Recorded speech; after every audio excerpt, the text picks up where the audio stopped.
கடவுளின் தேசமான கேரளா கண்ணீர் கடலில் மூழ்கி இருக்கிறது. வயநாடு மாவட்டத்தில் ஏற்பட்ட பயங்கரமான நிலச்சரிவில் சிக்கி 170க்கும் மேற்பட்ட உயிர்கள் பறிபோன நிலையில் 1000த்திற்கும் மேற்பட்டோர் மீட்கப்பட்டுள்ளனர். 100க்கும் மேற்பட்டவர்களை தொடர்பு கொள்ள முடியவில்லை என்கின்றனர் பேரிடர் மீட்பு படையினர். நிலச்சரிவால் புதையுண்டு மண்ணில் ஏராளமானோர் சிக்கியுள்ளதால் உயிரிழப்பு எண்ணிக்கை இன்னமும் அதிகரிக்கும் என்று அஞ்சப்படுகிறது.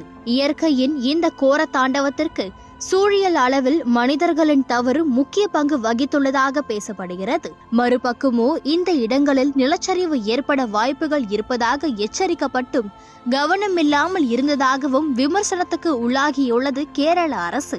இந்நிலையில்தான் இந்த நிலச்சரிவு குறித்து 13 ஆண்டுகளுக்கு முன்னரே எச்சரித்துள்ள காட்கில் அறிக்கை தற்போது பேசும் பொருளாக மாறியுள்ளது. ஆம், குறிப்பிட்ட இந்த இடங்களில் நிலச்சரிவு போன்ற இயற்கை பேரிடர் ஏற்படலாம் என்று முன்னரே அறிக்கையாய் கேரள அரசுக்கு சமர்ப்பித்திருக்கிறது மாதவ் காட்கில் தலைமையிலான நிபுணர்கள் குழு. மேற்கு தொடர்ச்சி மலை சூழலியல் நிபுணர் குழுவின் அறிக்கையில் வரும் பரிந்துரைகள் பல முறை விவாதிக்கப்பட்டாலும் இதனை செயல்படுத்த எந்த அரசும் முன்வரவில்லை என்பதுதான் குற்றச்சாட்டாக இருக்கிறது.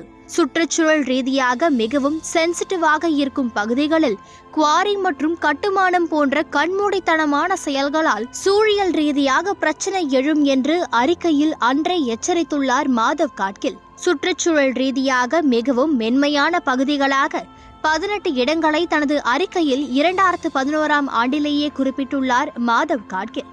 இதில் பிரம்மகிரி, திருநெல்வேலி, வயநாடு, பனசுர சாகர், குட்டியாடி மற்றும் நிலம்பூர் போன்ற பகுதிகளும் அடங்குகின்றன. குறிப்பாக நிலச்சரிவு ஏற்பட்டுள்ள வயநாடும் இந்த லிஸ்டில் இருக்கிறது. மேலும் அந்த அறிக்கையில் மேற்கு தொடர்ச்சி மலை முழுவதிலும் சுற்றுச்சூழல் அளவில் மென்மையான பகுதிகளை வகைப்படுத்த வேண்டும் என்று முன்மொழியப்பட்டுள்ளது. இது போன்ற பகுதிகளை வரையறுத்து அங்கு கட்டுமான நடவடிக்கைகள் மீது தெளிவான கட்டுப்பாடுகள் மற்றும் ஒழுங்குமுறைகளை வரையறுக்க வேண்டும். சுற்றுச்சூழல் ரீதியாக சென்சிட்டிவாக இருக்கும் பகுதிகளில் சுரங்கம் மற்றும் கல்குவாரி நடவடிக்கைகள் மீது கட்டுப்பாடுகளை கொண்டு வர வேண்டும் என்று பரிந்துரைத்துள்ளது காட்கில் அறிக்கை. இது போன்ற இடங்களில் குவாரிகள், நகரமயமாக்கல் மற்றும் சுரங்கம் போன்ற நடைமுறைகள் வகைப்படுத்தப்பட வேண்டும் அல்லது தடை விதிக்கப்பட வேண்டும். 3 ஆண்டுகளில் பிளாஸ்டிக்கை பயன்படுத்த முழுமையாக தடை விதிக்க வேண்டும். மரபணு மாற்றப்பட்ட பயிர்களை வைக்க தடை விதிக்க வேண்டும் போன்ற பரிந்துரைகள் அந்த அறிக்கையில் குறிப்பிடப்பட்டிருந்தன. 82 வயதான காட்கில் சூழியல் ரீதியாக பல ஆய்வுகளை செய்ததோடு பல்வேறு புத்தகங்களையும் எழுதியுள்ளார்.